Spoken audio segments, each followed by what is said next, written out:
கர்த்தருடைய பரிசுத்த நாமத்துக்கு மகிமை உண்டாவதாக. இந்த நாளிலும் கர்த்தருடைய வார்த்தை சொல்கிறது. மத்தேயு 5ஆம் அதிகாரம் 16வது வசனம். இவ்விதமாய் மனுஷர் உங்கள் நற்கிரியைகளைக் கண்டு பரலோகத்தில் இருக்கிற உங்கள் பிதாவை மகிமைப்படுத்தும்படி உங்கள் வெளிச்சம் அவர்கள் முன்பாக பிரகாசிக்க கடவது. பிதாவின் பரலோகத்தில் இருக்கிற பிதா மகிமைப்படும்படியாக நாம் செய்கிறதான நற்காரியங்கள் இருக்க வேண்டும். வேதம் சொல்கிறது, இந்த சிறியரில் ஒருவனுக்கு எதை செய்தீர்களோ அதை எனக்கே செய்தீர்கள் என்று. நாம் நேரடியாக கர்த்தருக்காக நாம் செய்கிறதை விட நம்மோடு கூட இருக்கிறதான எளியவர்களுக்கும் தேவையில் இருக்கிறவர்களுக்கும் நாம் உதவி செய்யும்போது அது நிமித்தமாக பரலோகத்தில் இருக்கிற பிதாவின் நாமம் மகிமைப்படுகிறது. இங்கே ஒரு நற்கிரியை செய்த ஒரு பெண்மணியை குறித்து பார்ப்போமானால், அப்போஸ்தலர் 9ஆம் அதிகாரம் 36வது வசனத்திலே தபித்தாளை குறித்து பார்க்கிறோம். அங்கே அவர்களை பற்றி சொல்லுகிறது, அவள் நற்கிரியைகளையும் தர்மங்களையும் மிகுதியாய் செய்து கொண்டு வந்தாள் என்று. அந்த நற்கிரியை செய்த பெண் ஒரு நாள் மரித்து போகிறாள், வியாதிப்பட்டு மரித்து போகிறாள்.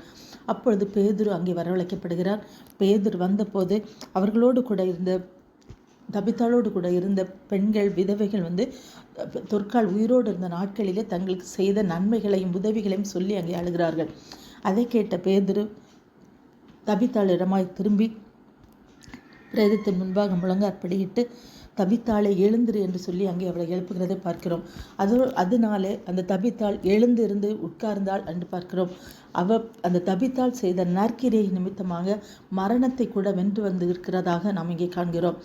நாமும் நம்முடைய வாழ்க்கையிலே நம்ம இருக்கும்போது தேவையில் இருக்கிற பிள்ளைகளுக்கு நாம் உதவி செய்வோம். அது நிமித்தமாக பிதாவின் நாமம் மகிமைப்படும். கர்த்தர் ஒவ்வொருவரையும் ஆசீர்வதிப்பாராக. ஆமென்.